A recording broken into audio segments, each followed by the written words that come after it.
নমস্কার, বাঙালির ঘরকন্যায় সবাইকে স্বাগত।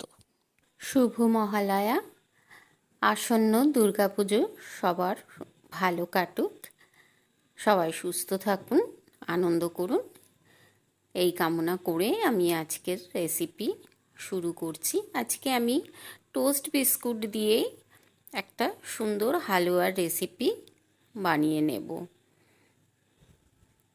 এর জন্য এখানে আমি 1 প্যাকেট টোস্ট বিস্কুট নিয়েছি, এটাকে আমি ডাস্ট করে নেব।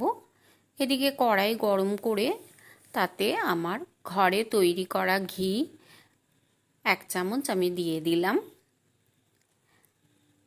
এর রেসিপিটা আমি ডেসক্রিপশন বক্সে দিয়ে দেবো, আপনারা চাইলে দেখে নিতে পারেন। এবার ঘিটা গরম হলে আমি তাতে অল্প কাজু বাদাম দিয়ে দিলাম। কাজু বাদামগুলোকে আমি আধঘানা করে দিয়েছি। এবার এটা হালকা একটু কালার আসলে আমি এতে 1 মুঠো কিশমিশও দিয়ে দিচ্ছি। আর এই সময় আঁচটা আমি একদম লোয়ে রেখেছি, সিমে করে, নইলে কাজু কিশমিশগুলো পুড়ে যাবে।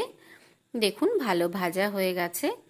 এবার বিস্কুটের যে ডাস্টটা আছে সেটা আমি দিয়ে দেব। আর এই সিমে আঁচেই এটাকে নাড়াচাড়া করতে থাকবো।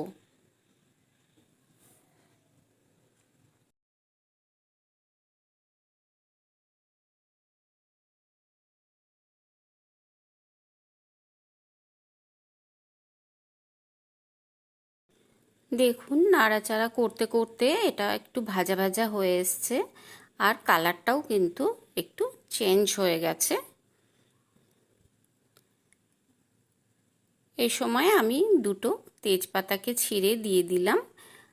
আমি আগেও বলেছি এগুলো আমাদের বাড়ির গাছের তেজপাতা, অনেক সময় কালারটা কিন্তু বাজারের মতন হয় না। এবার আমি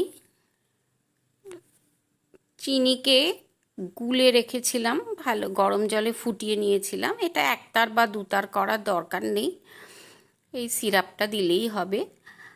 আর এতে কিছুটা জলও দিয়ে দিলাম। আর বিস্কুটের মধ্যে যেহেতু একটু মিষ্টি ভাব থাকে, তাই জন্য খুব বেশি করারও দরকার নেই। আপনারা যেরকম পছন্দ করেন সেইভাবেই, যদি বেশি মিষ্টি পছন্দ করেন তাহলে আরও একটু মিষ্টি দিয়ে দেবেন। এই সময় আমি একটু চেক করে নিচ্ছি মিষ্টিটা ঠিকই আছে। আর দেখুন নাড়াচাড়া করতে করতে এটা কিন্তু কড়াই থেকেও বেশ ছেড়ে আসছে। এই রান্নাটা আপনাদের কেমন লাগলো আমাকে কমেন্ট করে জানাবেন।